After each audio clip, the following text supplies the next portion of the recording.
Pedangdut Anisa Bahar mengumumkan ingin melelang rumahnya seharga 4 miliar rupiah untuk membantu masyarakat yang positif terpapar COVID-19. Pemilik goyang patah-patah ini mengumumkan langsung di Instagramnya @anisa_bahar_new yang diunggah pada Sabtu, tanggal 3 Juli tahun 2021. Bismillahirrahmanirrahim. Assalamualaikum warahmatullahi wabarakatuh.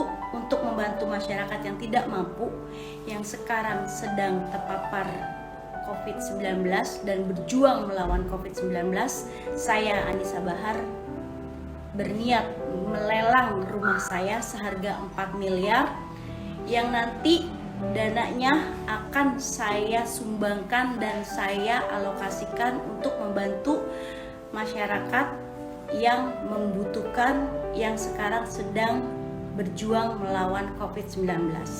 Semoga ada para dermawan yang bersedia mewujudkan cita-cita saya untuk bisa membantu saudara-saudara kita yang tidak mampu.